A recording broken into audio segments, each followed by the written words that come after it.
At this time, we want to welcome you to our program.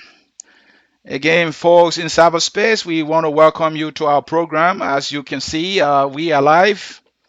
We are live, and we are live with the man George P. Lobbo as our guest. And in this edition of the show, we will be discussing the state of emergency as was issued and ratified by the legislature. It was issued by the president and ratified by the national legislature. And so we will be doing an analysis there, and George is the man to do that for us, and I will be doing the questioning. So, folks, please hit that share button for us quickly.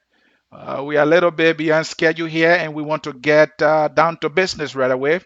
Also, we will be discussing the president's stimulus package. We will be discussing the stimulus package. There have been a lot of argument.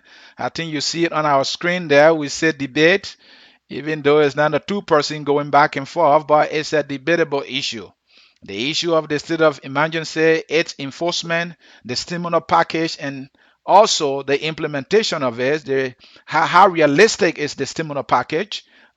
These things are all debatable issues, and that is why we are here, and it's Josh Lobo's time to participate in this debate because many people have given their version of the entire conversation.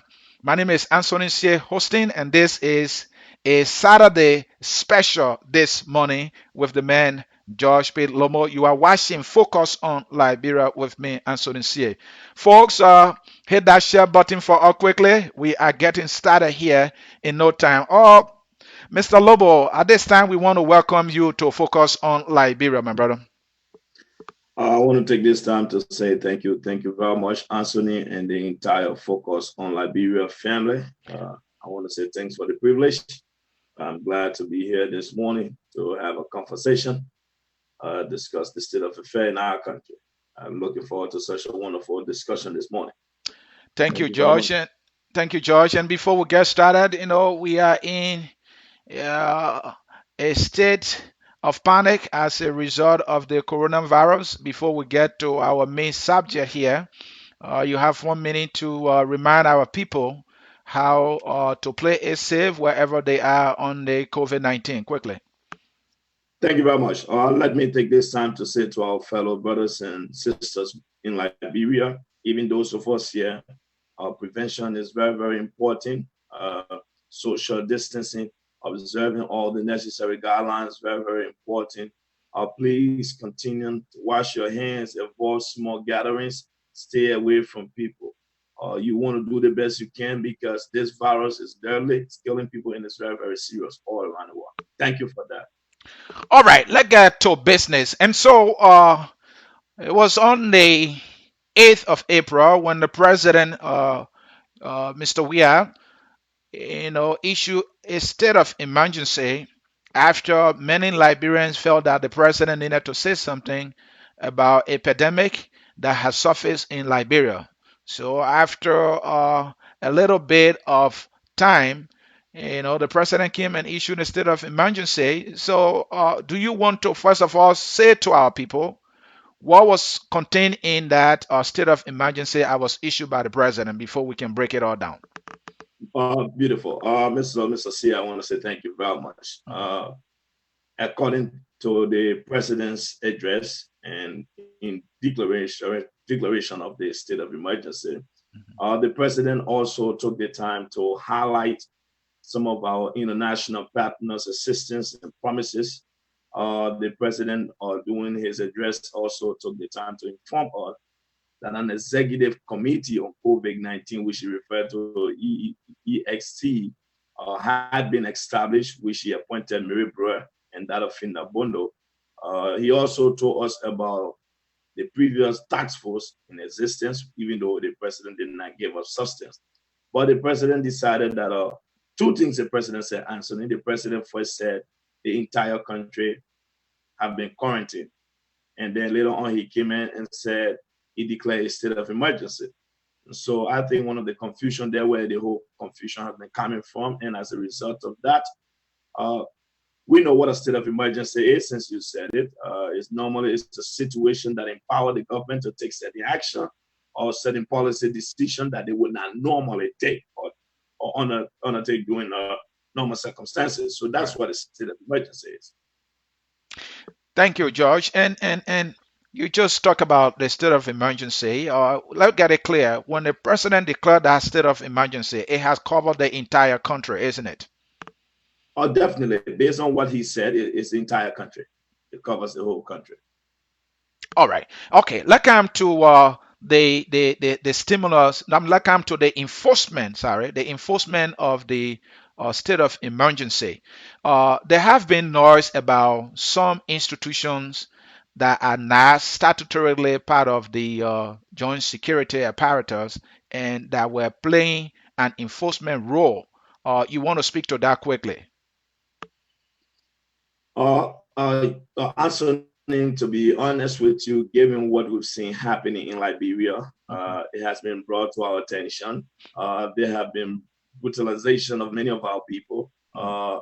The joint security itself have not been clearly spelled out. Mhm. I listened to the police spokesman of Moses Carter the other day, Mhm. where there was a commotion between he and the MCC police, and Mhm. he said the MCC is not part of the joint security.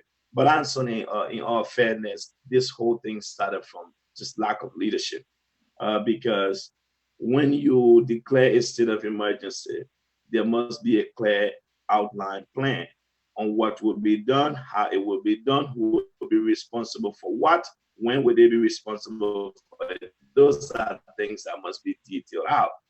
You do not leave policy decision with people to assume, and that was a mistake. So at the end of the day, we've seen Liberians been badly beaten all across the place. We've seen AFL in people's homes. It hasn't been clear whether it is a curfew or, because even with a state of emergency, in as much as government is taking action, it does not mean that people can come out. If it is a curfew, then you'll tell us it is a curfew. But if you say you quarantine people, that's why I asked the president. Uh, I did not personally feel that there was an imminent threat. The state of emergency he declared did not meet the threshold for that. Because if you use the health ward quarantine, definitely, when you are quarantined, answering your movement is limited. Your activities is limited during those circumstances. Right. So I felt that the president, at the time we have 50 cases, I think it was 32 cases when that was declared. So I felt that the president just was poorly advised, and that decision was not timely. And as a result, now we have the AFL, the Liberian National Police, the Immigration Services, the NSA, everybody just running around from one place to another with no clear instruction. We have the Boy Scout in the street beating people. We have the MCC in the street beating people. So it's one of those things, Anthony. It's just unfortunate. That's a lack of leadership, lack of organization structure. So the enforcement of this state of emergency have been a complete problem for us. I think that's what I was looking forward to our lawmakers, but unfortunately, we didn't get that from them. And George, could we have had some tough measures in place without a lockdown or a state of emergency, and we could still contain the virus, in your opinion? Absolutely, absolutely, absolutely. Let me give you some instances. Okay. Developers in the Liberian government was aware of this whole pandemic. Mhm. The government moved, Anthony, in February to establish a task force. Yeah. So what does that? What I did for the government? It put the government ahead of the game. Right. It gave the government ample time to have prepared.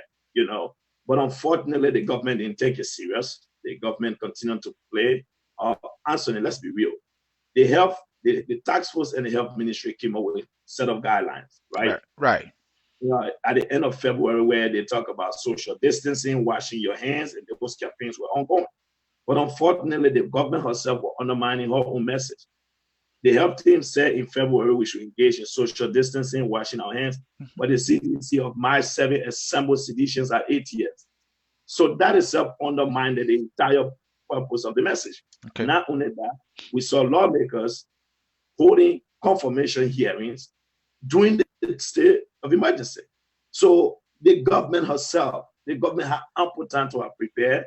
they could have had this whole thing structured and say, okay, at so and so point in time, given if we rise to these number of cases, that means we'll have to quarantine this portion of the country. Because even here in the United States, Anthony, every state is not under the same measures as compared to other states. No. Like in the state of Arizona, where I live, we are not under the measures like New York, for example. So the government of Liberia had 2 months to adequately prepare. And unfortunately, Anthony, that was not done. And at the end of the day, as a policymaker, you don't want to be cut off guard. It's a difficult thing now. So the government is playing catch up when the government had the entire 2 months to prepare. Unfortunately, she didn't do that. And from what I'm hearing from you, the state of emergency is not helping instead of hurting. Is that, am I reading that right? Absolutely. Absolutely, Anthony. It's not helping because it has not been able to achieve the goal that it was intended to achieve. Okay. For example, there's the mass movement of Liberians. When you see Raleigh, it looks like Raleigh has a market there, which unfortunately it's not. You see Liberians are still gathering in long queues for petroleum products. Liberians are standing in front of stores in long lines to buy rice. I thought what I've come to realize is that the state of emergency created more pandemonium than it should have been. This thing could have been done properly, that enforcement would have been carried out in a manner that we would not even know. For example, look at our next door neighbor. A 3-day state of emergency was declared answered. How structured it is, how clear the streets are. But unfortunately, in our country, it's a complete opposite because the government herself undermined her own message. You can't tell the people social distancing for you assemble over 5,000 persons in 8 years. That is, once the government herself undermines her message, then the people are going to follow in line. And that's exactly what is happening in the country. All right. Again, folks, in cyberspace, you are watching Focus on Liberia. My name is Anthony C. hosting, and my guest is Mr. George Lobbo. We are discussing the state of emergency declared by the president and its enforcement. We will also be touching on the role of the national legislature that ratified that deal that was sent to them by the president. But right now, we are on the state of emergency and its enforcement.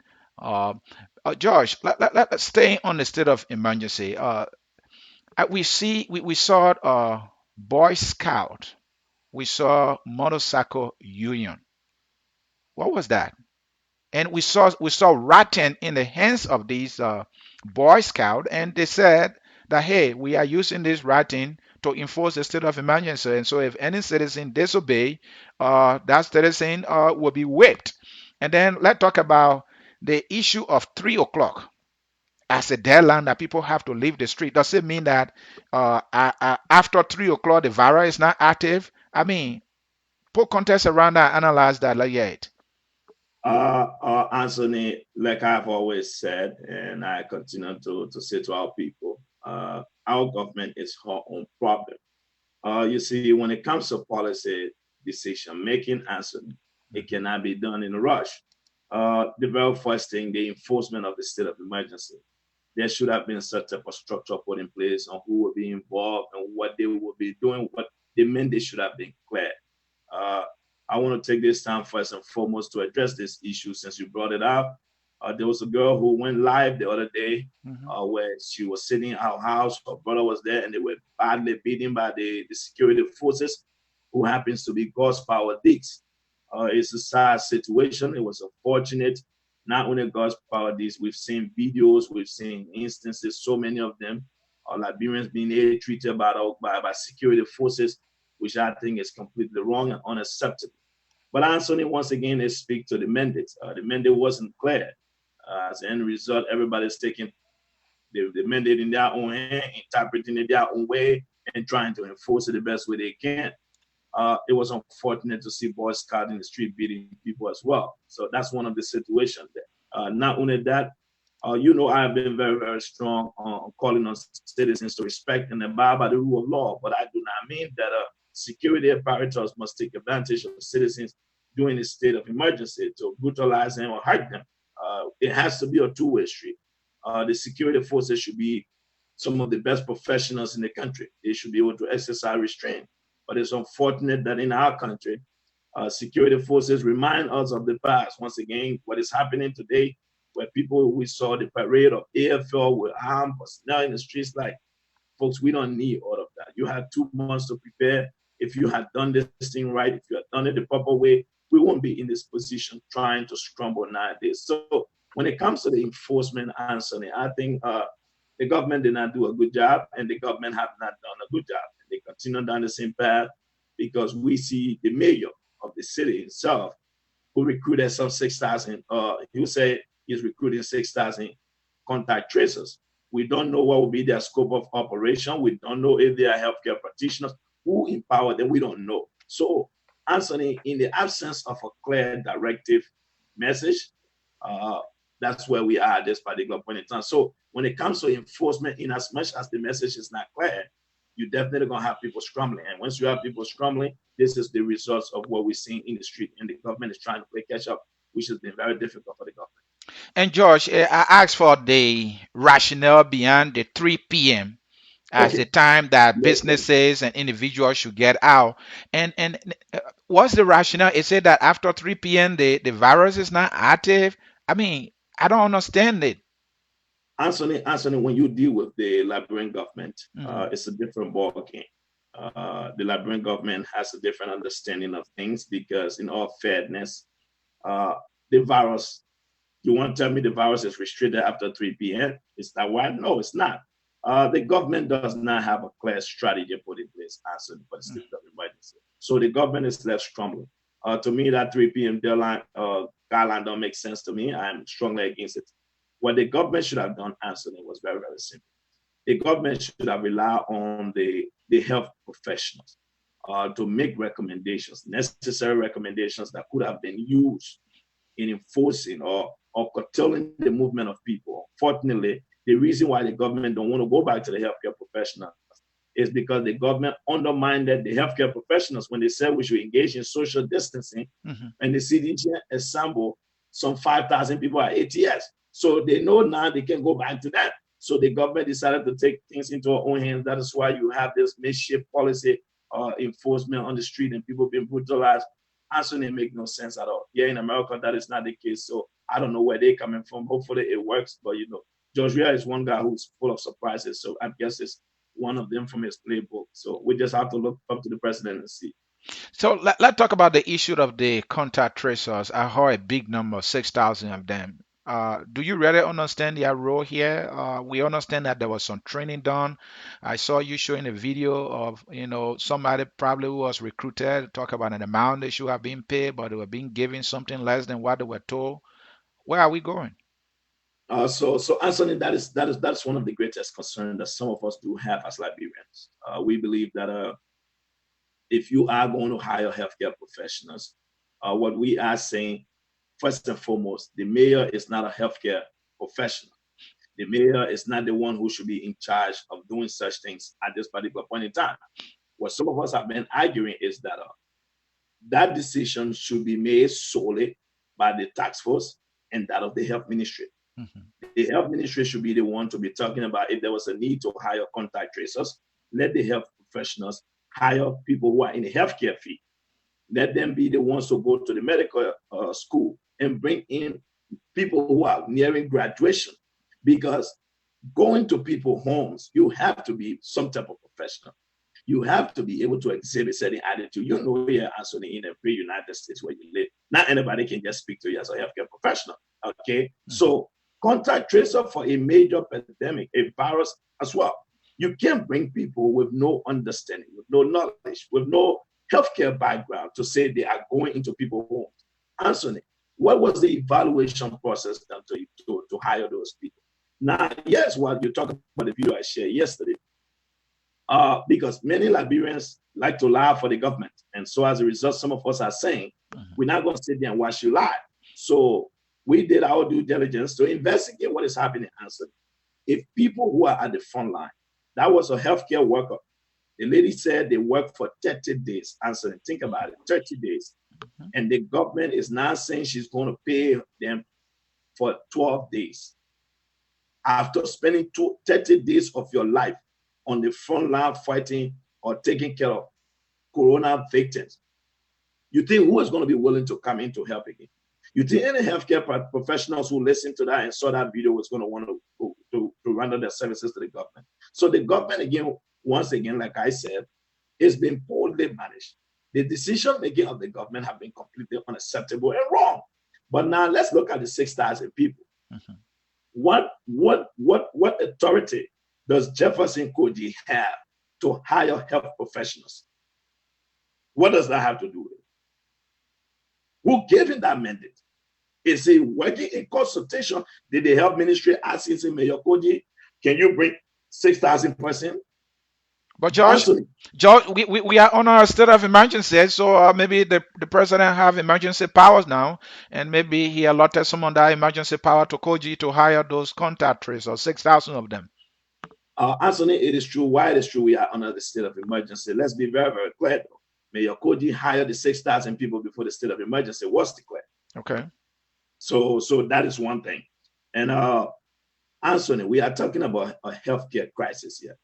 We have no problem with government hiring 6,000 people. If the government believes that she wants to build a team that will get her prepared in an instance where there's a major outbreak, that she can be able to respond. What we are saying is that these things must be done by healthcare professionals. It can be done by a bunch of homeboys. It can be done by partisans. This is not where you are going to be singing battle cry. No, that's not what it is. Josh, are you calling the mayor a homeboy? Lord, let me tell you, Anthony. Let's be real here. A man who runs a city, the city mayor is an administrative function. That's one. There are a lot of attributes that the mayor must come with. All right. When they talk about communication skill, he just don't have it. Effectiveness, he just don't have it. First and foremost, Anthony, the city that hosts 1.5 million cannot be given to someone who never had a professional job in his life. That's not how it works. The reason why this government is failing miserably is because the government have brought in people to study class. Government is not a study class. Government is an area where people come to deliver. It's an area where professionals, experienced, competent people come to give back to their country. That is why it is defined as public service.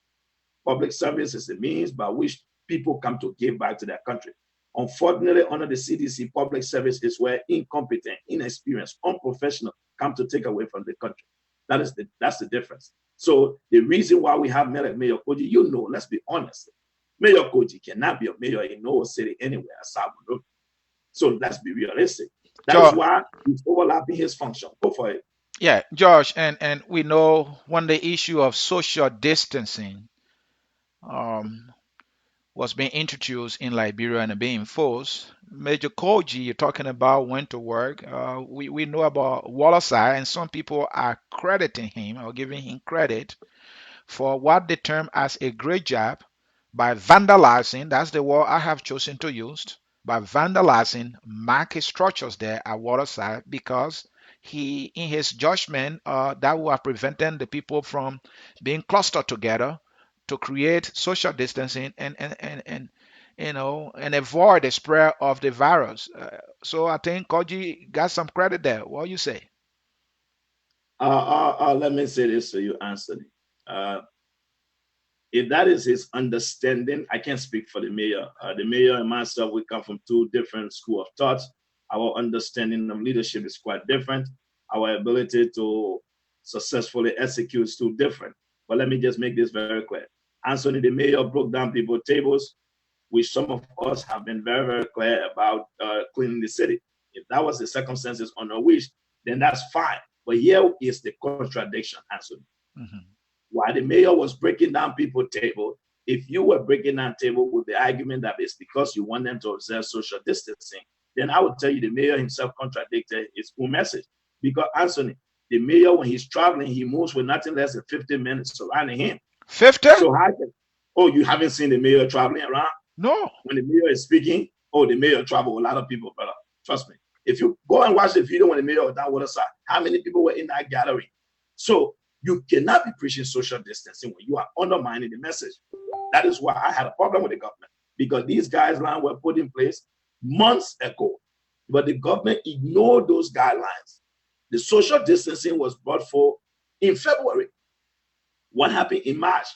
Sedition assembled at ATS. What happened to the Capitol building? There were confirmation hearing here at Capitol building. So the point, the mayor himself assembled 6,000 persons before his MCC head office. So that's not social distancing. So the mayor can tell us he's trying to impose the social distancing guideline. But Anthony, let me tell you what the problem is. In the absence of a clear, direct, concise strategy, you will always have public policy servers, public services people to be scrambling. That is what is happening in the country. The reason is the president, who should be very, very clear and be direct, was not clear and was not direct. So at the end of the day, you have everybody trying to interpret the president's statement or mandate in their own way and going about and doing it they feel is best for them. That is why you see the Scout boys in the street, the Boy Scout in the street, you see the MCC people in the street. So because the president's message was just not clear and concise, that is what is happening. And George, to be fair to the mayor, I listened to the mayor. The mayor said the 6,000 persons were not people randomly, pick up from the streets. He said, and these were people that were thoroughly selected, and they got some training, and so when people just coming up with these saying that, oh, those people are seditious, they are coordinators, and they just grabbed them and they were ready to go, it's not true. He said they got some basic training, and they know what they're doing. Anthony, Hmm. my job is very, very clear. Okay. I'm a consular Liberian. What I would not do is to engage in the mayor's interpretation of leadership. Hmm. The mayor, like I've been very, very clear, the mayor and I, we come from two different school of thoughts. The mayor and myself, we have different way of saying things. We understand things differently. A mayor who is not a professional, who never had a job, cannot tell me the process of hiring professional healthcare practitioners. That's in itself is a complete it's a joke. It's a mockery. Anthony, I think you've seen the video of some of Mayor Koji guys he hired. We saw a video where I think two of them went to some house and they were telling the people, oh, we're here to inform you, you need to do this and do that. My point here has been very, very clear, Anthony. This is a epidemic, is a virus control that we want. And at the end of the day, this must be done through the Ministry of Health and through the National Public Health Institute. Those are the institutions in the country responsible to respond to this type of crisis. If there should be any hiring, it should be done through them. I do not have the time to go back and forth with the CDC government because the CDC government is a different government. It's a complete different government. It is the CDC government that do hiring.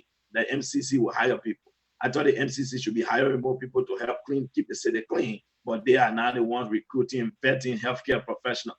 That's a complete different thing. I don't know where in the world. What I'm saying is the way we believe should have been done, that mandate should have been done through the Ministry of Health and the National Public Health Institute. That's what I believe. And the task force. It should have been coordinated with the task force, not the mayor's office. That is all I can say to it. Mayor Koji is from a different. The man owns 17. The man knows about 17 continents. Maybe on one of the 17 continents, that way it makes sense. It does not make sense on this other continent. But on All one right. of his 17 continents, it makes sense. All right, Josh, let's come to the issue of government information dissemination. You and I live, fortunately, in a country where briefing citizens regularly as to what is obtaining in the fight against the epidemic is key, because when the people know what is happening at what speed, it arms them with the information they need to protect themselves, either on the economic side or on the health side. Your government, our government, you think they have been up to the task of doing daily press briefing? I see the White House every day. President Trump, I'm not his fan, but he shows up every day to press briefing. Do you see our president doing that, or do you see some officials in the government informing our people on a daily basis? Before I answer your question, let me respond to someone made a comment. They said on one of my podcasts, I was defending the mayor. And I think, folks, when I'm speaking, that's why I always ask Liberians to pay attention. And Anthony, I repeat them my same statement here earlier, if you can recall. I said if the mayor broke down tables because the city must be clean, I've always supported that cause. And on the basis of that, I stand with the mayor. That is what I said, if you recall. I Mhm. didn't say that it was right for him to hire 6,000 people. I said if the mayor broke down tables because of city ordinance, then I support it. I also said that the mayor cannot be breaking people table down and using social distancing as his justification when he himself is standing with more than 25 to 50%. That was wrong. So don't contradict my statements. I know what I said, how I said. So that's the answer to that. But let me come to what you said on the issue of briefings. Mhm. Anthony, you rightfully said it. During crisis, when you declare state of emergency, because it's a situation that allows government to take action, that give the government, that empowers the government to take certain action that they would normally not take, right? Right. Now, what you expect the government to do is to keep the people informed on what is happening. Because a state of emergency itself, according to the Constitution, it should be based on a threat that endangers the life of the citizen of the state. So, how can you tell the people that there's a danger out there against you people, but you can't tell the people nothing that is happening? You can't give them any kind of development. You can't give them any kind of updates. Anthony, you see, government must always be able to communicate. I don't know what is the role of the Ministry of Information. I don't know why the president have a press secretary who the government paid $3,000 to $4,000 every month. I don't understand their role. The president himself, Anthony, is not the guy who is an effective communicator. Okay, we get that. But what we are saying is that we need government institutions that are responsible to keep our people informed, to allow our people to know what is happening. These updates being hosted by the various governors, mayors, and even the president in the great United States, Anthony, is because it is intended to keep the public informed, keep the public up to date, so that they're aware of what is happening. You also use that means to be able to highlight some of the progress being made and tell the people where things are. That is why press briefings are important. That is why effective communication during these major times are very, very critical. But for Liberia, our people are left struggling. Our people are left trying to figure out what the president means. Our people are left to decide on their own. This is why the Boy Scouts are beating our people, the other person beating the people. You are not giving the mandate to enforce it. The president needs to come out with a clear strategy that he has put in place to defeat COVID-19. Until that is done, the president does not have the ability to communicate. And I don't understand who elects a president who does not communicate. You see, the Liberian men thought they were doing it to us, but now they did it to themselves because what is happening? If you recall during a campaign, we Mhm. used to tell Liberians that this man does not have the ability to communicate with you people. They said, no, the man are boo, the men are this and that. Today, it has been shown in its action. So, Anthony, it is a good thing. The government should do it. But unfortunately, in Liberia, once again, Liberia right now is on one of Mayor Koji's 17 continents, so it's a different continent by itself. That's why. George, let me share something I listened to from Eugene Fagon, the Deputy Minister for Press and Public Affairs, the Honorable Eugene Fagon. I know you refer to him as a minister of this misinformation, right? Every minister of misinformation. Yeah, misinformation. So he was explaining the president SOE when the president had issued it, and he was going line by line. It was interesting for me. And he said, according to this SOE, only one member from a horse who can go out to get food. And when you do, you have 1 hour to go and to come. And I'm like, really? And I was troubled by that. And so I said to myself, okay, Liberia is a country that majority of our people have to go hustle on a daily basis. So if I have to go find George Lobo down Broad Street to give me dime, is it possible in a Liberia that I know that I'm living in Nikruta, I can get to Broad Street, find George Lobo, and get back within 1 hour? And if he shares something with me, do I have the time to get something from my family? So my question is the whole thing the way it's being crafted realistic and in line with our local situation, in your opinion? Anthony, the answer would be no. And the reason why the answer is no is very, very simple. I was very, very clear in my statement.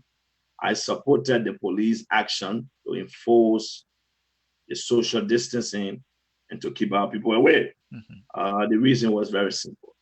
The police is the institution under the Ministry of Justice to enforce the rule of law. Once a mandate is being given, my expectation is that our people will abide by it. And people tend to always, the Liberian, when you speak in the full context, they take the part they want to run with it.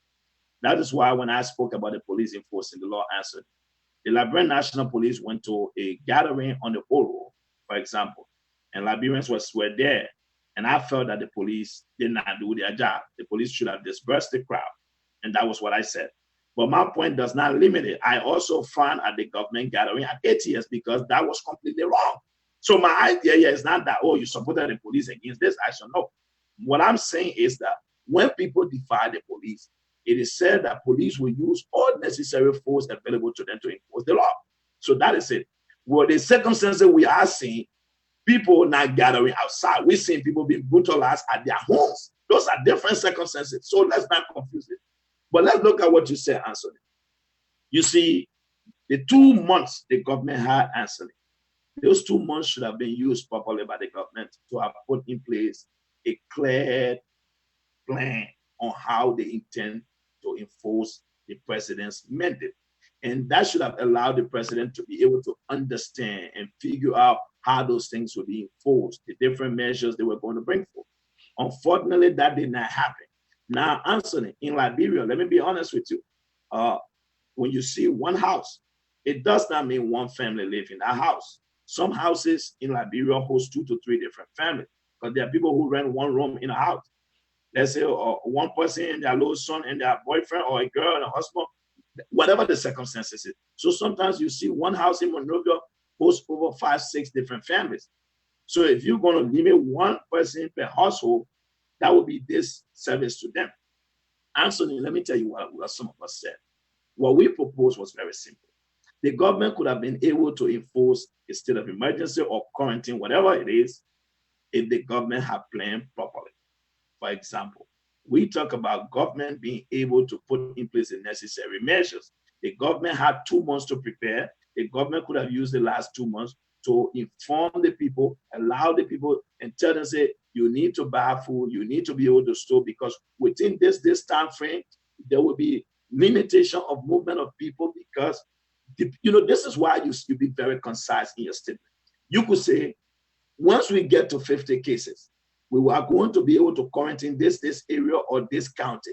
Based on how the number of cases are increasing, our measures will continue to be enforced at this level. But in the meantime, these are the practices we want you to take. The reason why Anthony is a problem, in Liberia, we have the vast majority of people in the informal sector of employment, we should just talk about. So government can still enforce it. It has been done in Ghana, it has been done in Sierra Leone. It's not impossible. Right. It's just because it was not done properly. If people do it the right way, it can be done. Look, Anthony, Madam Salih, before people declared there were measures that curtail the movement of people. We've seen it with Chancellor, we've seen it with other people. You can still do it. But the problem about it, Anthony, the government cannot undermine her own message. You cannot tell the people social distancing when you assemble 7,000 people to ATS. It's not going to make sense. You cannot break down table for the sake of social distancing, but the mayor is standing at City Hall with 5,000 or 6,000 people. It just will not slide. You cannot be beating the people for social distancing, but the Liberian Senate is holding confirmation hearing. That means you people are not taking it serious. That is why I've been consistent that the government herself have consistently continued to undermine her own message. And that is what is happening. So that is the point. So the government is left scrambling. And you are absolutely correct. Can it be done? Yes, it can be done. Was it poorly done? Yeah, it was poorly done. The government did not prepare, but it still can be done in a better way. Now, the government will have to make some sacrifices if they want this to work. The government can still do it, but it's going to require government action. And some of us who've been speaking, government have a lot of tools to their disposal. Make use of those tools, and it can work. And say you don't want me to be the one to tell you now, or to be the government to tell you how it can be done. It can be done. Thank you. It's just the willingness and determination. Thank you again, folks in cyberspace. You are watching Focus on Liberia. My guest is Mr. George P. Lobo, and we are providing analysis on the President SOE, the enforcement of it, and very quickly we will be shifting to the President stimulus package. And later in the show, George Lobo runs a podcast named The Drive for short, but it's the Drive Informative Show. And he, like other Liberians or other institutions, trying to make a contribution in the fight against COVID-19. He wants to make an intervention through his podcast, The Drive, and he has a lot of followers, and they are trying to raise some money to be able to provide some, food items for our people because they have been told to stay home. But before we get to the stimulus package quickly, George, two things are left out. One, Okay. yeah, you are talking about the CDC as a party at the time coronavirus was already reported should not have gathered in that mass number. They did. My understanding is that the Justice Minister Frank Musa D, more than sounded a warning that hey, this is not advisable to do, but they did it anyway. The second piece is that Major Koji, it was reported that he did not inform the marketeers before moving down to water side to dismantle their market structure. And I think that was unfortunate on the side. I want you to speak to those two quickly. Beautiful. So again, Anthony, Mhm, normally citizens must not be left to figure out government's judgment or government decision, mhm. which was bad. You heard my position. Yeah. I stated here that I supported the mayor Mhm, if it was intended for city ordinance. yeah. Now, what do I mean by that? Normally, the way it is done, it is the city mayor would tell the marketeers that we have allocated this place as a designated area for people to sell. Mhm, Like in Monrovia, we heard that people don't want to sell in the market buildings. So it will, on that basis, I support the mayor for that. right. Now, what we are learning, when we learned that tables were breaking because of social distancing, I am Right. saying the Mhm, mayor is now contradicting his action because you cannot be preaching social distancing when your party is assembling 5,000 people. So that is what people need to get. But let's mhm. come to the issue, the other issue you raised about what was it about the The you raised two justice points. minister cautioning the party So, not to gather. Anthony, Yeah. what did I tell you the Ministry of Justice have been turned to if you've been listening to? The I ministry of said, the ministry of justice. yeah, what is it now? Honor You you George, you yeah. you you describe it as ministry of injustice. So so that's why it is the Ministry of Injustice because if they help, because the social distancing guidelines were Mhm, brought out in February mhm, by the task force and the health ministry. So if the Ministry of Justice that is responsible for enforcing those guidelines right. will be there to undermine those guidelines, ignore them. That is Mhm, why I say on this show constantly that the government herself undermined her own message. right. And that is why the citizens are not abiding. And now the government is taking it, forcing them to abide by it. Had the government been serious, if the government had canceled the CDC parade, Mhm, my saying, and said because we want to observe social distancing, all the citizens would have followed. The government must lead by example. And unfortunately, that did not happen. And that is why we are where we are. Mayor Cody, the justice minister for me, I told you people a long time. From the moment the justice minister told the president that the president can go borrow money from anywhere, even if from drug cartel, they will take it.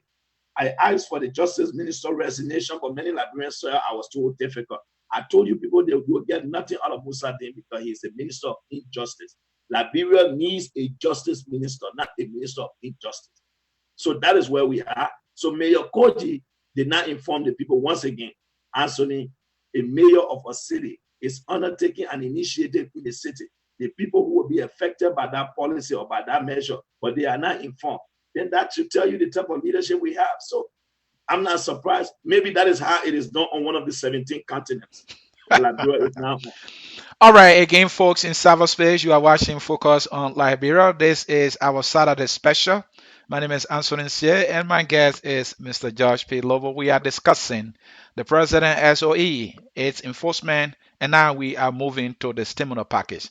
And so, George, when this measure started to fight COVID-19, many governments around the world, understanding the economic impact it will bring on its people, started putting into play packages as incentives for the people to be able to stay home. And so our president listened, and he came up with a package. In that package, there are a lot of things. But one thing some people told me that's not in there is the issue of incentive for the very frontliners, the healthcare workers, who should be in, fighting at the front line. First of all, tell us what you know to be in there. Go ahead. Uh, uh, Anthony, let me be very, very clear with you. You started brilliantly.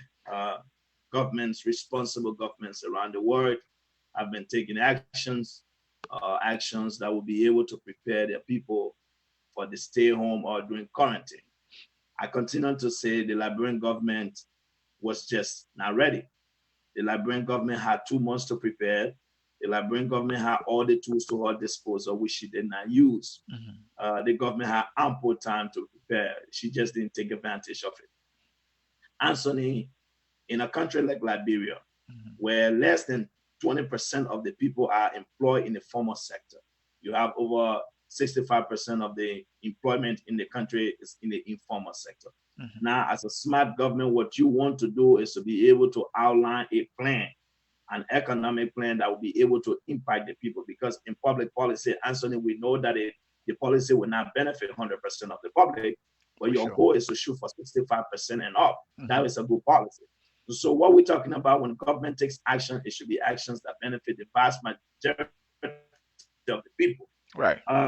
Let's look at what a stimulus package is first and foremost. You talk about the government stimulus package. I still continue to say, as far as I'm concerned, there's no stimulus package because what the government is proposing is an aid package and other things. The word stimulus is more of an economic word that is used to gear up or stir up economic activity during hardship. Okay. So giving someone food is that's not stimulus. It's giving someone food aid. That's not stimulus. Stimulus is intended to promote economic activities. So when you give someone rice, it does not stimulate economic activities. No, because during the stimulus package, it is intended to promote aggregate demand. How does rice promote aggregate demand? Because no one's going to be buying, you giving the person. So there's no economic activity. So let's not confuse the word for some. Well, George, maybe the government is doing the buying this time. I heard about $25 million. That's a huge number.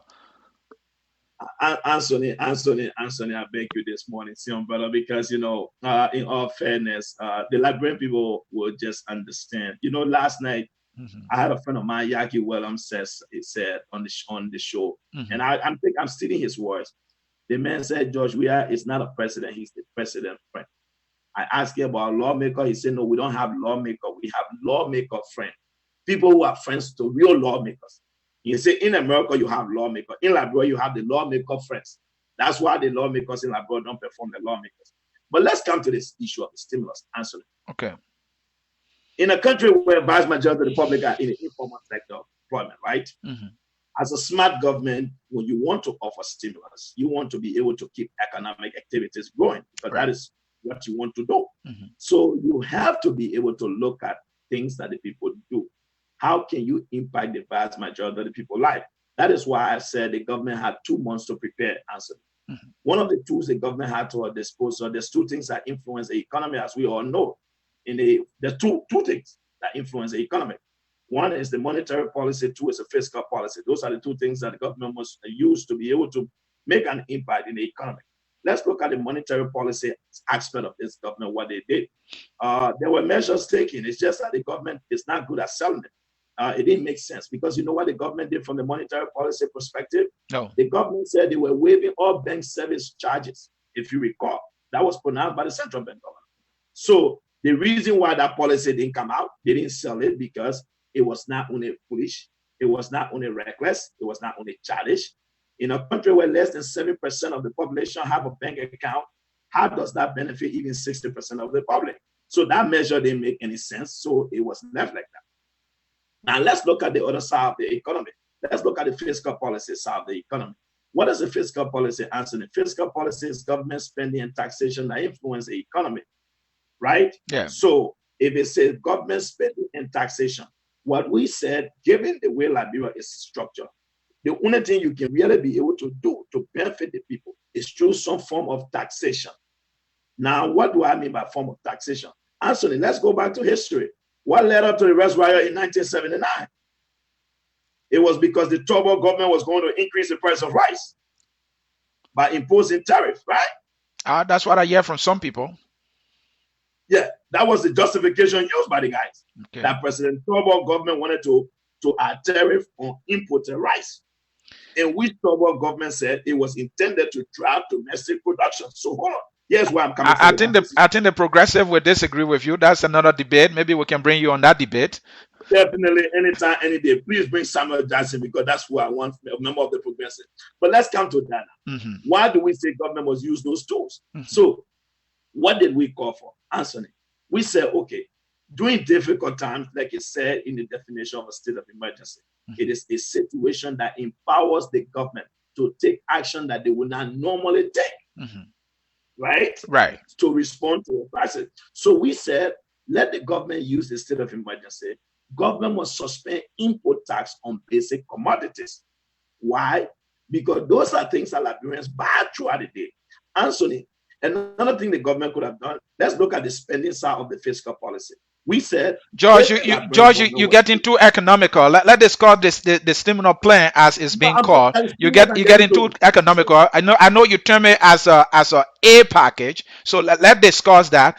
In the package, the president allotted or set aside or appropriate, if you like, $25 million to buy rest and supply Liberians. No, he requested. Thank you. That's the correct word I was looking for. He has requested $25 million to buy rest, all right, for targeted, he said, for all designated areas. But the lawmakers revised it. They said, no, you lock the whole country down. You can't get some people rice when, in fact, you're asking everybody to stay in. So the rest will go to everybody. So let's talk about the rest, the $25 million. Does the government have it to implement this thing scrupulously? No, the government don't have it. Let me tell you what happened. Right.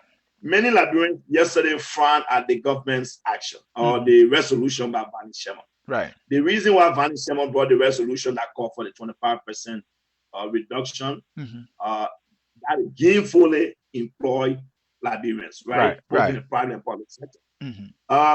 Like last night, my friend Yaki and I did simple math, right? Government budget, right? Even if the government cut 25%, given where they are, the government for 3 months, the government can raise 25 million from civil servant. Right. Possible. So, Anthony, when the president requests 25 million in a budget, right? Or asks Congress to appropriate 25 million, the president must also be able, the government must be able to tell us where the money will be coming from. You must be able, number one thing, when it comes to lending, you must always be able to source the funding. Especially when it comes to the budget, you must tell us where you're going to raise the money from. Many Liberians were mad yesterday, including myself, which I felt it makes sense. Because Sherman was being very clear to say, this is the only way we can get this money. If you want it, this is how we're going to get it. Now, because Liberians were outraged yesterday, so the Senate went back. The Senate said they took out the 25% cut from the initial resolution that they voted for. But Anthony, here's the catch. The 25 million remains. Now, what we've not heard is where will the 25 million come from? How are you going to raise it? So the reason why I don't want to dwell on it, Anthony, when the government outlined how you're going to raise the money, it's like you tell me, say, Josh, we are going to be traveling to Minnesota. I'm sending for you, my picking to come to Minnesota. But Anthony, I can't see the ticket. But you're just telling me I'm going to come.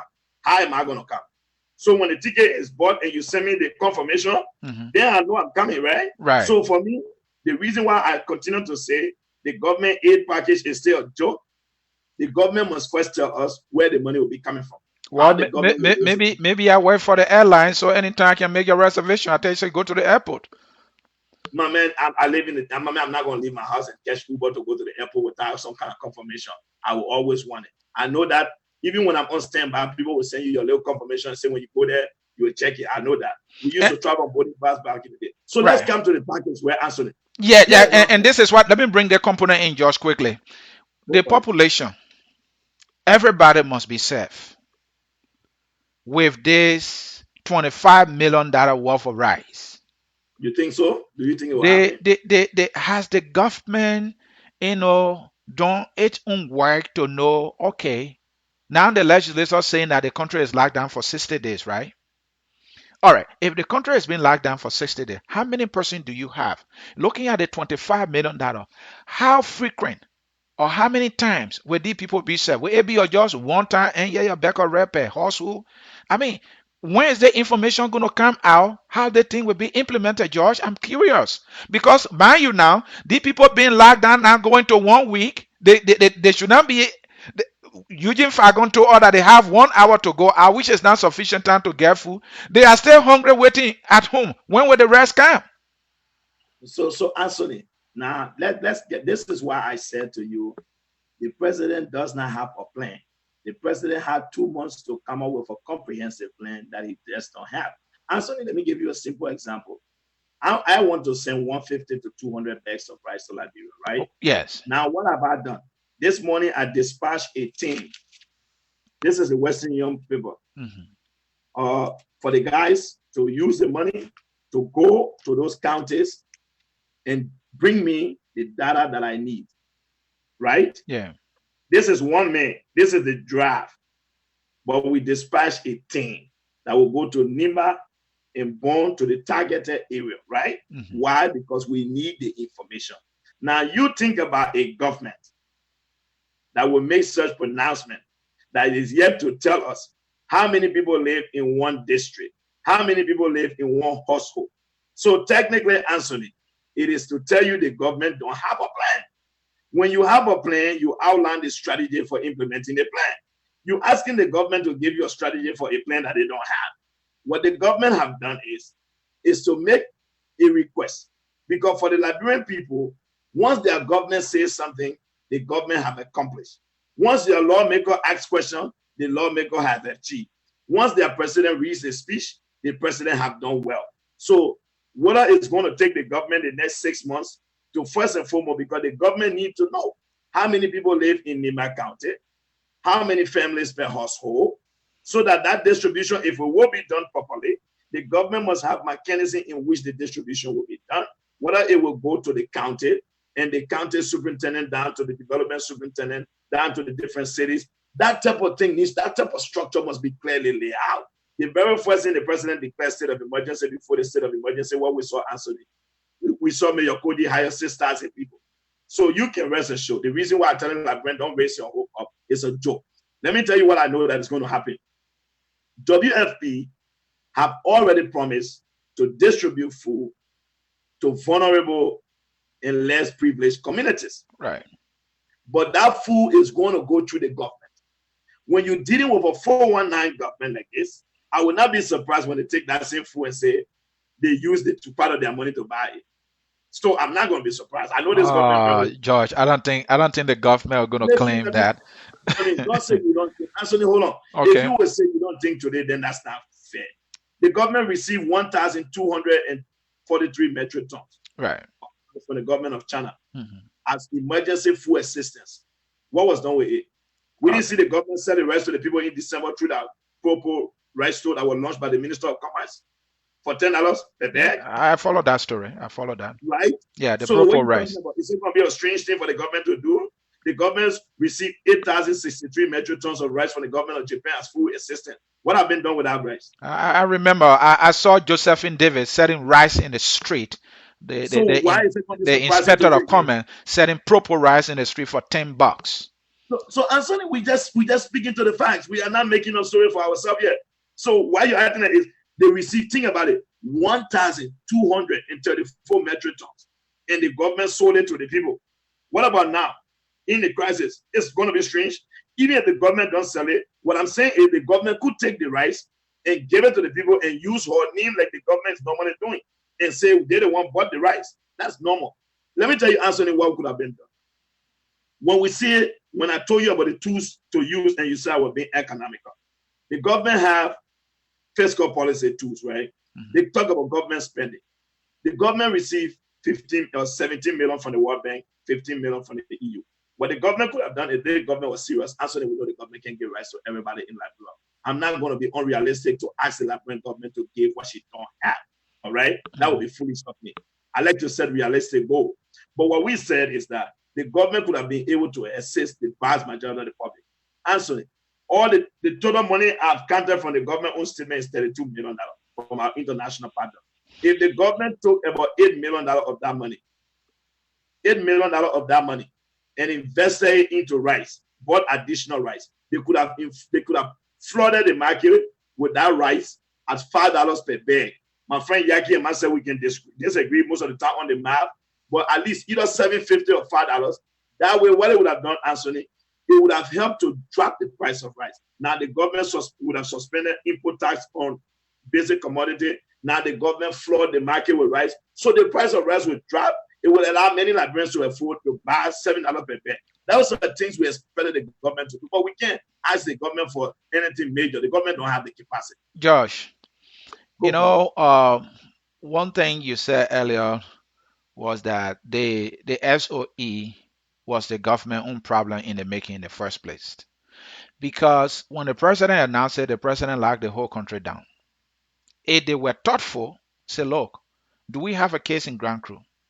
Do we have a case in Maryland?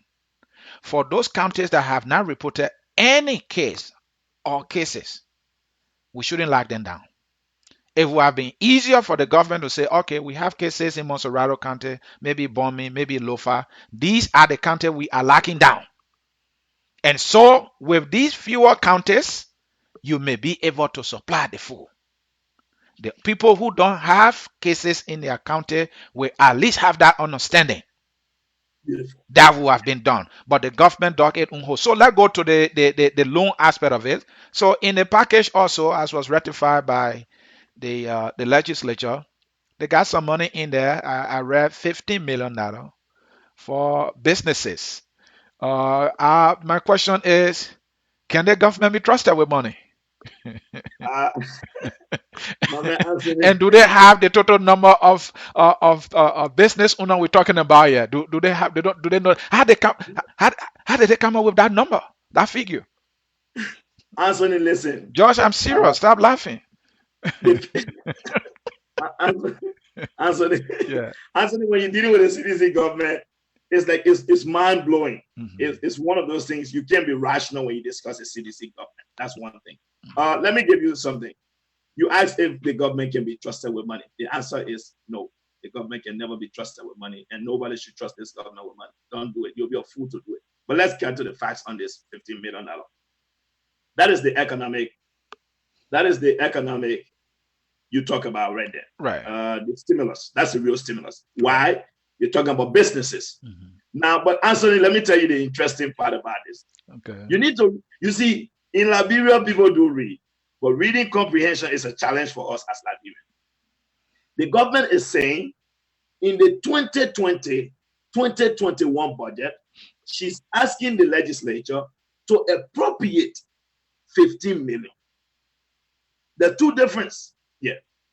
In America, Congress approved 350 billion small business loan for now.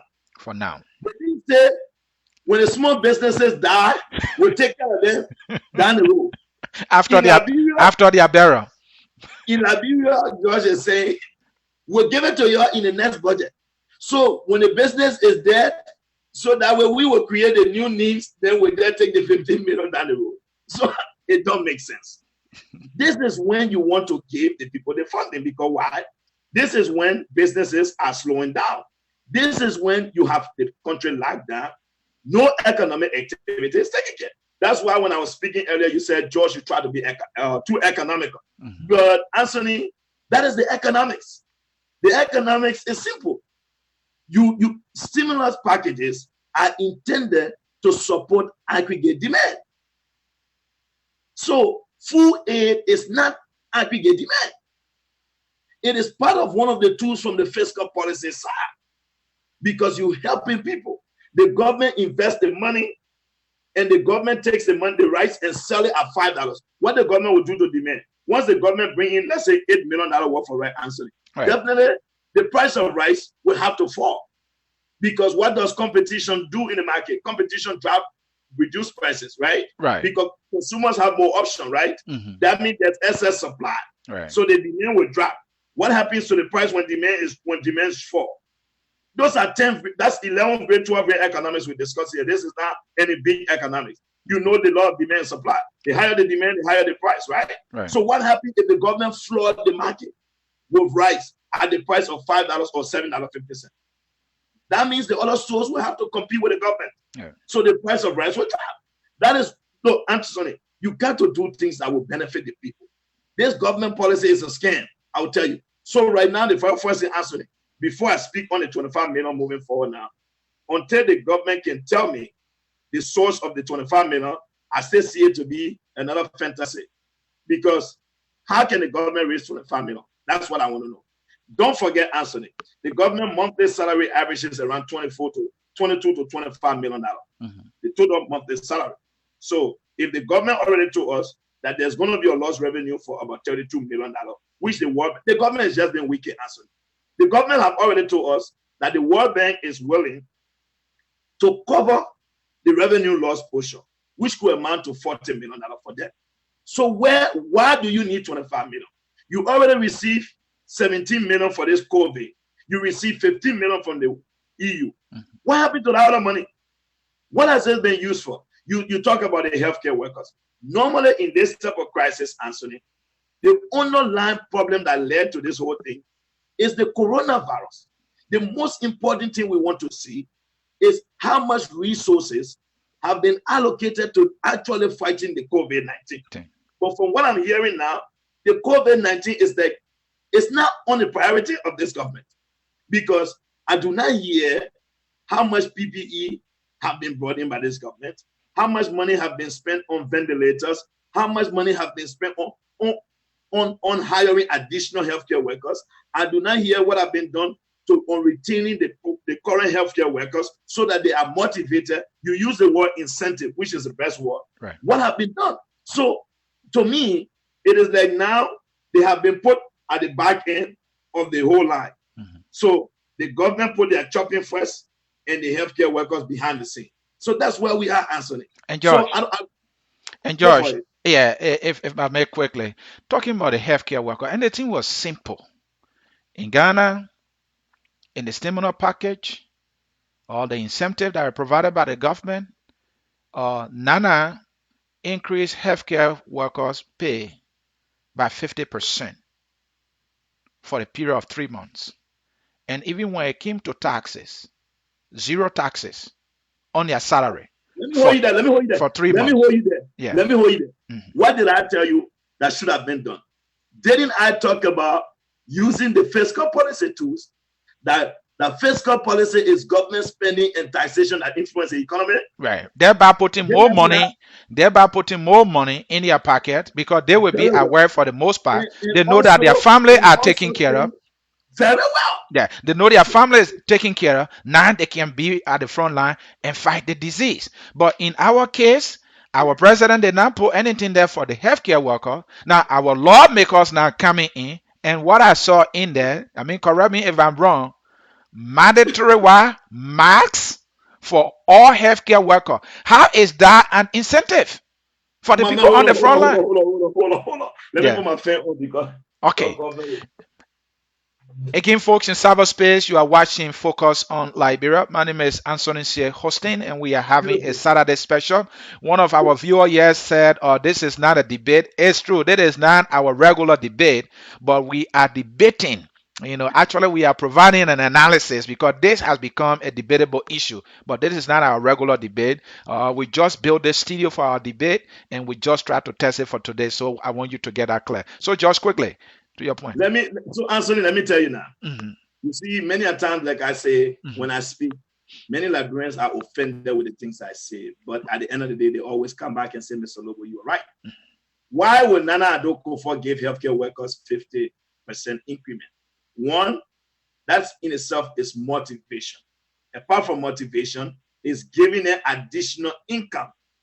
In a slow economy, Anthony, the last thing any government wants to do is to reduce people's income. In a slow economy with high inflation, you do not reduce people's income because you will kill the economy. In Liberia, we must not forget events leading up to where we are. The Liberian government of George Weah initiated a wage harmonization. And some of us been arguing that you do not initiate a wage harmonization in a slow economy and high inflation at 33%. Right. You will kill the people. Not only that, you will kill the people. Now you have a situation, the government can't even pay the people on time. How is it that mandatory gloves or masks for all healthcare workers is any kind of policy? That's nonsense. Anthony, it's like saying that a medical doctor will need light to perform a surgery. Mm-hmm. Don't you have sense? Don't you know a healthcare worker is supposed to have gloves? How is that? It's Anthony, I'm thinking, anyway, when you have lawmaker friends pretending to be lawmaker, that is what you get. I will use my friend Yaki word. We do not have lawmaker. We have lawmaker friends. That's how I'll be calling it. I think this is a very professional name. In Liberia, we don't have lawmaker. We have lawmaker friends. You are telling me mandatory what? These things should always be there, Anthony. How is brought any kind of major incentive to healthcare workers? It is the tools they use to work. It is like saying all mechanics in Liberia will need to have a 10 screwdriver. Is that any kind of essence there? It is their job. They needed to perform their job. So I don't get this argument, Anthony. Let me tell you what I expected from the government. During crisis like this, you didn't go far. Do you know that Nana Addo-Kufuor also suspended taxes from the health workers? So they're not paying taxes. Right. So they have enough money that will also drive people to come to that healthcare fee. Even people who are retired now will probably be considering getting into the fee. Right. But your own healthcare workers, they work 30 days and you can't pay them. They want for you to pay them, you say you want to pay them 12 days for 12 days. You think you're going to motivate anybody to come in? You will not. All right, Josh, let's talk about the issue of LEC or electricity or coring as we usually refer to it in Liberia, or as another incentive or something part of the stimulus package. How many persons or how many homes in Liberia do we have for which we are providing electricity for few, as the intention is when we lock down everybody? So are we in Grand Crew now? How will I feel? Oh, you're providing electricity for the people in Cinco, right?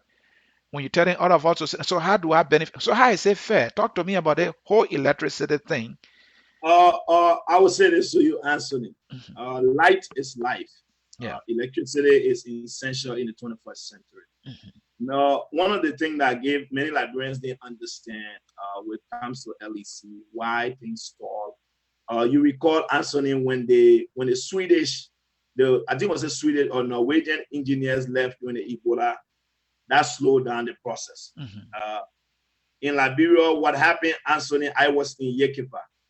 Anthony, when you see the looting that was done, Liberians looted even the wires under the ground for electricity. So everything is like starting from scratch, right? So building new power substations, right? Right. One thing Liberians don't understand when it comes to electricity and what the problem lies in Liberia. The Monkofe Hydro Dam, first and foremost, was constructed at the time when Monrovia did not have up to 750,000 persons. Right. So the capacity was small, right? Right. Today, the population of Monrovia is estimated at least between 1.2 to 1.5 million. The number of homes that in Monrovia today have quadrupled what it was during the time the hydro was built. Right. So that means there's going to be additional weight on that hydro. So electrifying Monrovia and giving all homes energy itself is going to be a challenge. But with the proper substations put in place, they can be able to achieve it. One of the problems they are having in Liberia is this electricity theft. Now, the government is one of the major consumers of electricity in the country because all the government offices, the government owe a significant portion to LEC. The government made it seem like the $4 million they're giving is some kind of grant for the Liberian people. When we look at the usage of electricity, the government bill is higher than that of the public. Because if you look at the way LEC is structured, most of the aid we receive from international partners goes towards the distribution of electricity to that of the locals. Mm-hmm. According to the agreement, the Liberian government must fulfill her commitment to LEC, and our international partners will match it. Okay. What has been happening in the past is that the Liberian government have not been able to foot her bill. So technically, that led to a problem. If you recall, the EU and other partners said until the Liberian government bring up to date their account, they were not going to support it, right? So it is an agreement. But let's look at what it will do. Let me say this, Anthony. Electricity is But Joe, essential. before you go further, sorry, I've been hearing supporters of the government, listed one of the government achievement that this government pay LEC the amount the government had owed LEC even from previous government. Is that not accurate? That is inaccurate. What happened is, Anthony, Mhm. the government coming into power, people don't understand something. The budget that passed in 2018-2019 budget, the 2017-2018 budget that was approved and signed by Madam Salif, Right. that budget had resources allocated to take care of our expenditure, right? Right. Now, the CDC government came to power in January of 2018. So the CDC government has 6 months of the budget, of the previous budget under their control, right? Right. Is that correct? So Yeah, that's correct. prior to the CDC coming to power, did we see the LEC complaining that government did not fulfill her obligations? No. Let's be realistic. Did we see that? No. Very well. So why is it when they came to power, the 6 months budget they met, if they felt there was a difference? Because once the budget passed, I'm pretty sure everything was allocated there.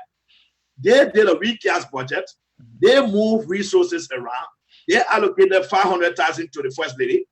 So they know what they did. So the notion that they want to give excuses for their action, it doesn't make sense to me. But Anthony, right? The government have been in existence for the last 2 years now, right? So at this particular point in time, I think it's getting too old and premature for the government to still be making excuses on previous government. Because any sound Liberian, what you need to ask yourself, but why is it Ellen was in power for 12 years? LEC did not have problem complaining about they did not get a pay. That common sense. Did you see employees at Water and Sewer during the early 12 years saying they have not been paid for 5 months, for 10 months? I didn't see them protesting either. So how Liberians reconcile this argument that sedition tried to make? It makes no sense. It just don't make no sense. Did you see the United Party government initiate wage harmonization? Even though you say their salaries were high, did you see wage harmonization under the people who have high salary? All right, Josh, let's come back to the topic. The issue of electricity for our people as a stimulus package. I told you I agree. I support it. I told you I'm being very clear because I started with saying light is life. Okay. I support it. I want, because I come from Bon County where I was born. It breaks my heart up to today's date to know that 5 of my brothers and sisters lost their life at Phoebe because a surgery could not be performed due to the lack of electricity. And that breaks my heart every day as a citizen from there. So anything that will be done to provide electricity is just piece of the pie. That's 4 million, Anthony. You need more than that. Go for it. You got more than 32. You got 32 million, 4 million, not big money. You take them on the money you got from the international partner. So don't make it seem like the government doing a favor. The government got money from the international partner. Use that. Go for it. Again, folks, in cyberspace, you are watching Focus on Liberia. We are discussing the SoE 8 enforcement and the stimulus package and breaking it all down. Very soon, we will be coming to you to talk about the drive intervention in Liberia to help disadvantaged people, with some rights, while they are staying home. Let me read some comments here quickly. Go for it. Sure, right. Not understanding that statement. I don't know what statement you're talking about. Bill Carlson, right? The we government had 2 months to plan corrupt and criminal activities. Shelton writes, I'm watching from Saclipie, Nimba County. Yeah, Saclipie, Nimba County. After can we? Yeah. I've been there. All right. Then Kamara writes, but it was part of the stimulus package. Suspended additional fee on importer, suspend PSI and IPD, pre-shipment inspection and import declaration permit. Okay, somebody's giving you information there. Hassan Bility, Liberia is a SAR country. Render Gay, right?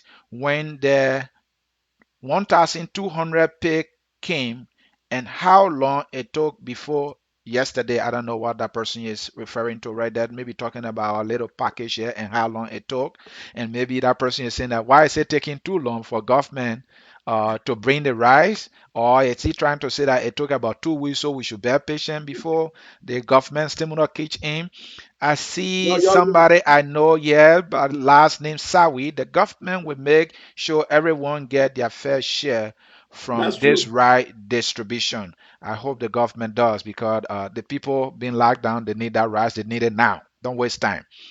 Uh, Sam, right? We government was really looking for chance to steal they already find a good chance Oh yeah. for their criminal act. Oh, I don't know why you're saying that. The government, yeah, they say it's a government change, so I don't know what you're talking about. This is just politics, not a fact, the person writes.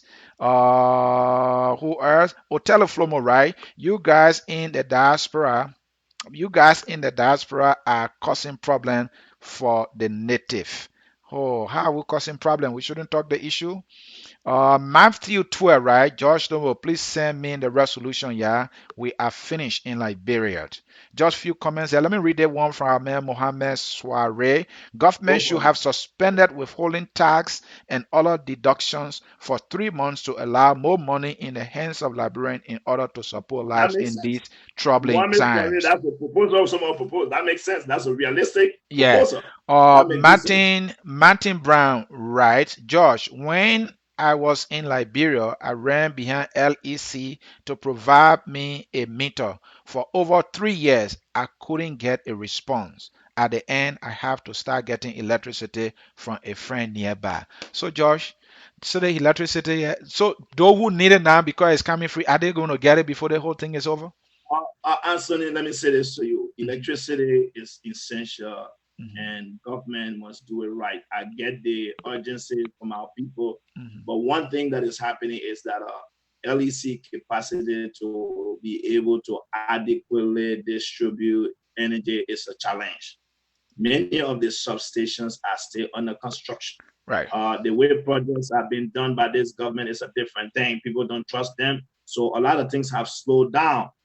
In the absence of that, we're going to have to be patient. I can assure you, I saw electricity in Kakata the other day, which is a great thing.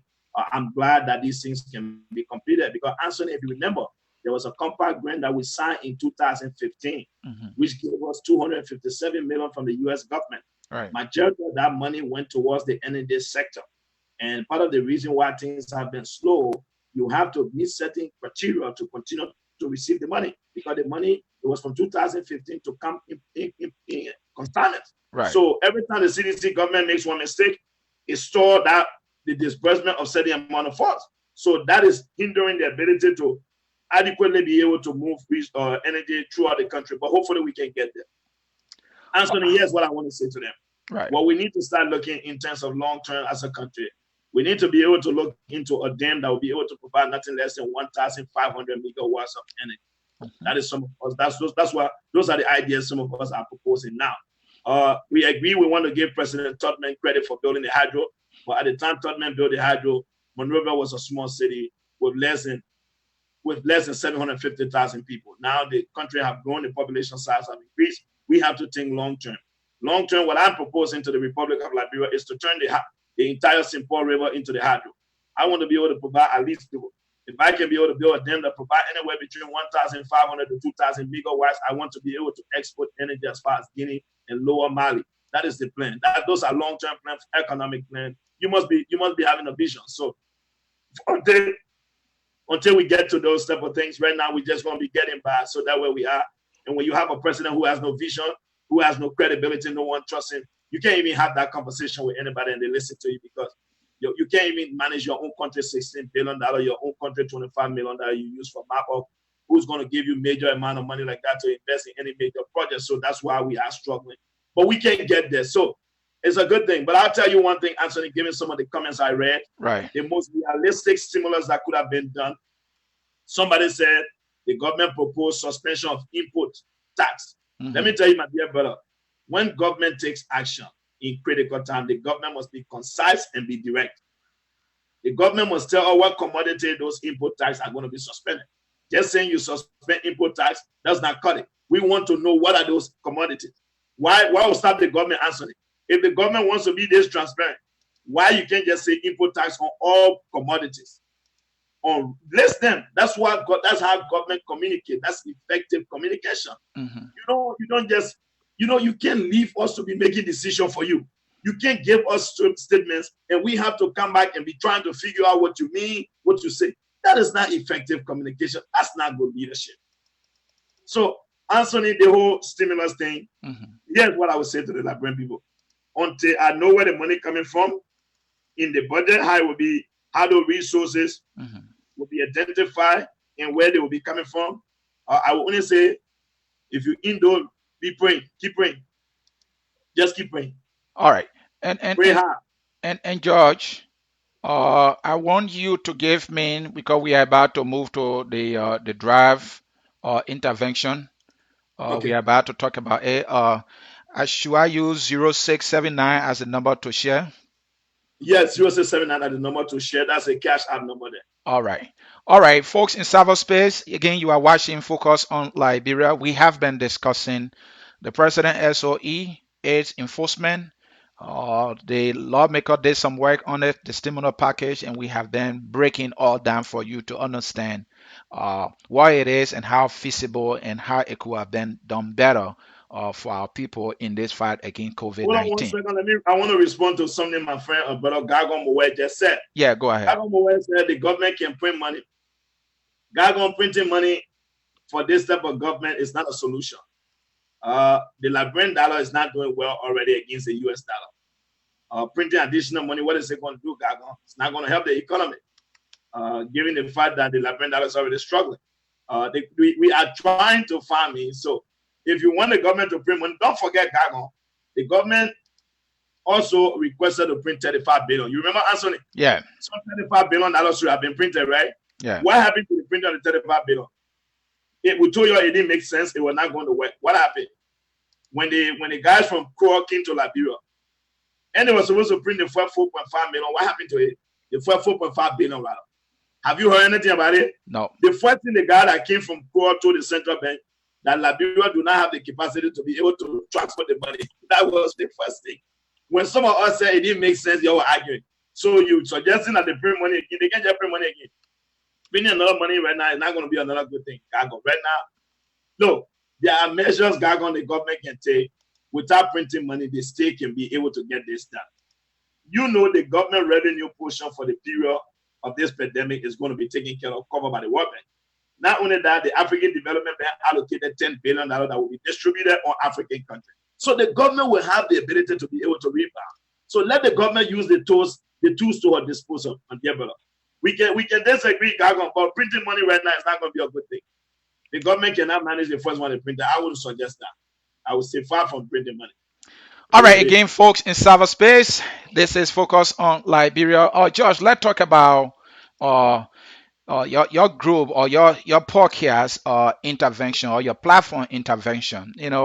This should be a collective fight. Oh, okay. Yeah, let's talk about it. And all hands must be on deck, in this fight against COVID-19.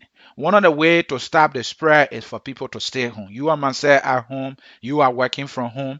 And when poor people who don't have it, all right, to buy food and store it in their homes have been asked to stay at home, something must be done. And it is on that basis, your platform, The Drive, have decided that, look, we will raise some money from our supporters and those who believe in us, to contribute so that, we can be able to share with some designated communities in Liberia. And so you started this and it's going well. So talk to us. Your cash app number there is on the screen. Or talk to our followers to see how bad they can chip in. This is a collective fight. If you are not a medical doctor, if you are not a nurse to be on the front line, your $10, your $5 can help to save somebody from contracting this disease. And this is how, as a country, as a people, we can defeat this deadly disease. We know our country is economically broken. Our healthcare system is down. We don't have that many professionals. We don't have the tools. We're talking about PPE earlier. We don't even have it as we speak. And so the best thing to do is prevention. And one of the ways to prevent is to stay home. And you can't stay home if you don't have food. That's where the drives come in and say, hey, let's get some money and give people food so they can see reason to stay home. Quickly. George, go ahead. Anthony, I want to take this time once again to say thanks to you. Mhm. Thanks to you. Thanks to Dennis Jad. Thanks to the Focus on Liberia family for giving us the opportunity to be able to come here and speak. I speak as a conductor of the draft, I'm not a head, as a Liberian as a whole. I'd like to give credit where credit is due. I want to first and foremost take this time to thank all the regular followers of the draft. The draft do have some loyal people, and I'm grateful to have those number of people that follow the show, and they are very, very supportive of every initiative that I've been able to bring forth. This initiative was not brought up by me. It's France, Bridget. She called me and said, Mr. Lobbo, this is what I think. I wanted to send you this money for you to do this, just with the trust. And overall, Anthony, I want to say is that it comes with trust as well. Someone in France could have sent her money to Liberia and buy 30 bags of rice or 20 bags of rice and distribute that. She didn't need me. But to say I will send the money to you and it should go through you and you make the decision, I think it is the confidence being imposed in me by those who follow the draft and many other Liberians, because some people who gave to the draft are now also followers of the draft. But it speaks with credibility, integrity, and responsibility. And I want to thank all the supporters of the draft. What we said, Anthony, was that we know these are difficult times. I live in Liberia. Like I've always said, I had the privilege to travel throughout the country. Some of the most vulnerable people in Liberia, Anthony, are the leprosy people. The leprosy people. Those people don't have the means to come in the street and be begging or sinking. Those people are put in the camp. They are the least talk about people. So this initiative, says Bridget, who idea it was, she wanted to look at the elderly women. So I spoke to her. We are going to be going to look at some of the elderly women as well. We will see what can be done for them. But this project is going to target Nimba and Bon, the leprosy colony center in Bon, and the one in Nimba, to be specific, right outside of Kanta City after the Methodist. So this morning, like I said, I dispatched the team. The team is on its way now to Bon County as we speak, because we will need the information. I want to know the total number of people that reside in the camp, then the total number of families. Based on the number of families, Anthony, you know, when I speak about it, it talks about distribution. If I am going to do that, because based upon that data, Anthony, it will be able to tell me how much resources we can move to one center and what can be. If there's excess, then we can allocate that to the vulnerable women. So if we're doing those type of things, and the reason why I want to do it, Anthony, is because of the purpose of accountability. In the Western world, money is now found on the street. And I acknowledge and I'm grateful for those Liberians who work tirelessly, who some right now are now working, some of them at home, who will take upon their $25, $15, $10, whatever amount to give it to me for a project. I want to be able to bring forth to them the best and be able to account for every dollar they send me. And that is what I want to do. And as a result of that, you already know me, Anthony. So yesterday, when I began with yesterday, I gave them an update report of where things were with the cash on hand so they know. And that's how it's going to be. And when it's all said and done, Anthony, you can rest assured we are definitely going to bring it to the public. Hopefully, I can come back here to make it clear. But our goal, Anthony, is to buy anywhere between 150 bags to 200 bags of rice. And our goal is to target as many people as possible in those leprosy centers. And that is what I've been fighting to do. Oh, you know, Anthony, I'm usually not involved with these type of activities, but this is a state of emergency. So it is a situation that empower the government to do things they would not normally do. So we as Liberians, as well as a conductor of the draft, I'm going to do something that I normally don't do. So this is the initiative, and this is why I'm calling on Liberians and asking all of them to please join in this effort. Let's make this happen. Let's help those vulnerable people. I think the leprosy people, somebody needs to start thinking about everybody. Somebody needs to think about them. And those were the people who really touched my heart. And I could not have been any more grateful to the supporters of the draft for their contribution. And this is why this morning I'm here to plead with you, brothers and sisters. I know we can't be able to fill the void being left by the government. We can be the government because we do not have resources allocated to us as talk show hosts or a member of the community. But we have a duty to our country. We have a responsibility to our country. And so I strongly believe that if we continue to do our part, the little way we can be able to help those people will go a long way. And I want to speak to all of you and just beg you to please find a place in your heart to at least whatever you can contribute will be greatly appreciated to support this initiative. And let me join George to ask you who are watching. It does not have to be $100. It can be the little you can to contribute. If you contribute that little and it is used for an internal purpose, and those of you who've been watching us here Focus on Liberia, we never raise funds here. But we trust George that whatever money he will raise for the purpose that he has explained, it will be used for that purpose. And so I just want to join George to say if you contribute $5, $10, whatever amount that you can to this effort of raising some money to buy some rice so that the vulnerable population that are staying home and can't go anywhere as a result of this pandemic, that will be done. And those people will have reason to stay home and pour themselves in a weight of harm. The disease is deadly and vicious. I can't be a nurse to go in on the front line to fight. What I can do is I can give my $10 and it can be used to buy a few cup of rice for somebody who cannot afford that, and that person will have a reason to stay home. And by that person staying home, they will not contract the virus to bring it to their family for their family to contract it. This is how we prevent it. This is a national effort, and we all must do our part in the And way we know best. Anthony, in addition to that, let me Mhm, say this to you, right? mhm. Another thing we're thinking on, one of the reasons why I dispatched the team to get us the data, based on the size of the camp, Right. we will see what we can do. Mhm. If we do have excess, what I'm also thinking of doing, and I will bring that to members of the draft, if there's addition, my goal is maybe to give, if that 30 bags or 30 bags to Phoebe Hospital, 30 bags to Ganta United Methodist Hospital. This is time of crisis. Every little thing helps. Right. So we don't have a limitation of what we want to do. But the problem about me, when it comes to allocation of resources, I like to be very concise because I want to make sure that the target people really get what I want them to get first. And then when there's a need, when there's excess, then we can make additional suggestions or recommendations. But I'm going to be calling on Liberians to please, those of you who have given to this cause, I want to also say thank you very much. You didn't have to do it. You were under no pressure to do it. It had to take your calm heart, the goodness of your heart, to be able to say, you know what, I'm going to trust George. I know many Liberians in the diaspora do not find it, do not want to actually because they said they've given money to many causes. It has not gone as intended.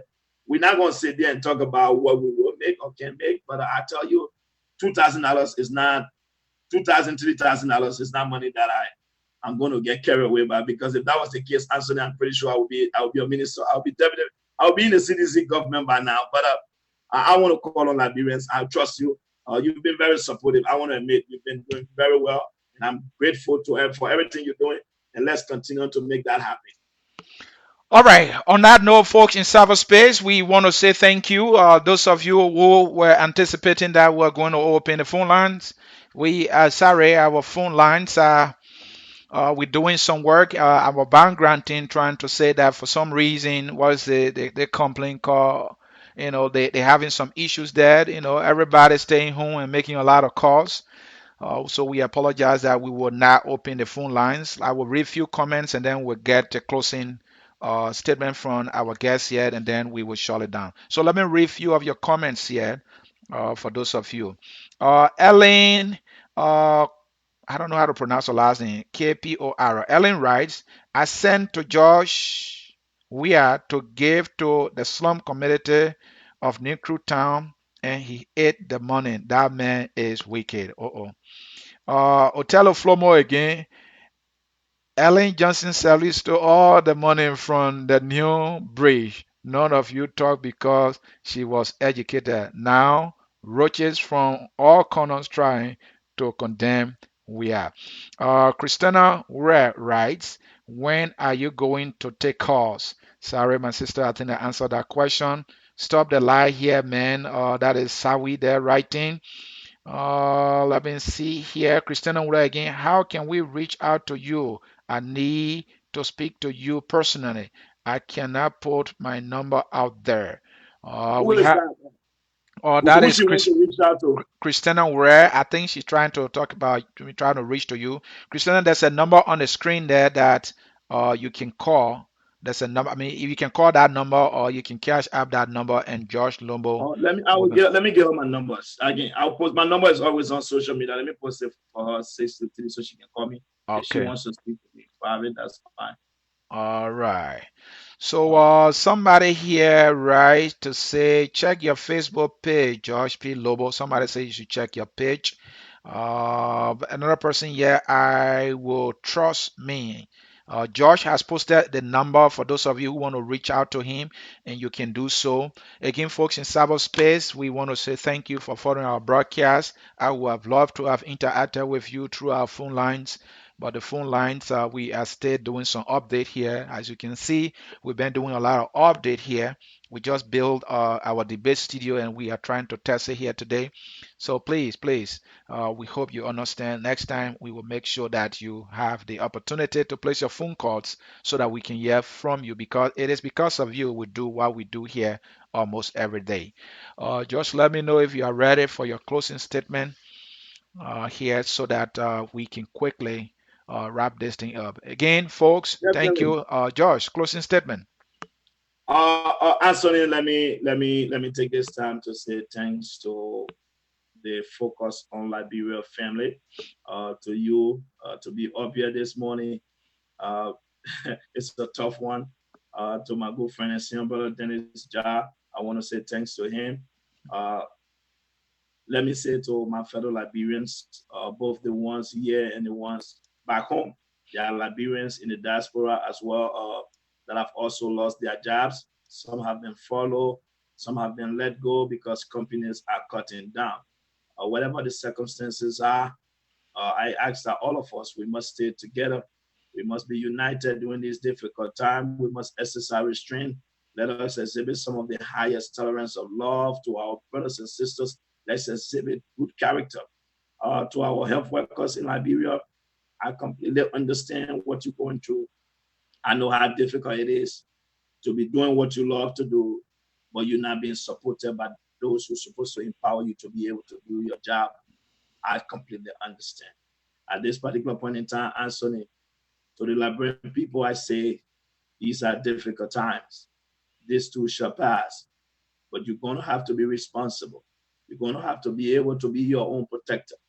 You're going to have to take the necessary measures that are needed to be able to keep you safe. Do not rely on the government that do not inform you. Do not depend on the government that is constantly trying to exploit and using every situation to enrich themselves. This is a difficult situation. These are critical times. We must be able to come together collectively. To those of you who have given, to those of you who promised to give, to those of you who will give. I also want to say thank you very much to all of you. The initiative to be able to help those leprosy people and the few elderly, it is an initiative of the work they cost. I want to say thanks to all of you and to our lawmaker friends who are not lawmakers. You have let the people down for so long. You've disappointed Liberians for too long. It is about time that somebody will stand up for once and be a true lawmaker. It is about time that you put the interests of the people first. President you was elected to lead. You were given the country based on love and trust. It is unfortunate that you refuse to exercise your constitutional responsibility. Who am I? The Liberian people will make that decision come 2023. But until then, I want to say thanks to all of you, to those viewers, to those who comment, those who disagree and agree with me. I want to say I have nothing against any of you for what you said. I have total love for all Liberians, and I want to say thank you for being here. Thanks for your contribution. Mr. C, it was Anthony, it was a pleasure being here with you. Thank you very much to Focus on Liberia, and I'm grateful. Thanks to the Republic. As always, Josh, it has been our pleasure to to have you as we always do here by having you. And we are always honored by your invitation. To you, our viewers, we want to say thank you. Always don't forget to subscribe to Focus on Liberia Facebook page, and also don't forget to subscribe to our YouTube channel. When you do that, whenever we go live, you will get that notification so that if you miss any of the show because of your busy schedule, you will have it right there at your doorstep or on your device so that you can have the opportunity to listen to our guests and the information they share. We need to be informed. Information now is the first thing in anyone's life in this information is. If you don't know, you don't know. To know, you must have the information. That is the business we are in. And that's why here at Focus on Liberia, we say we educate, we elevate, we promote all things Liberia. On that note, my name is Anthony here saying to you, be safe out there because coronavirus is here and it's real. And protect your family at all costs by using all the preventive measures that the health professionals have advised us to you. I want to say to you, thank you and bye bye with this song. We are Liberia. Liberia is our home. All right, thank you, bro. Liberia people. Ilé all we want. Liberia, oh. Ilé all we want. Liberia, Liberia. Oh,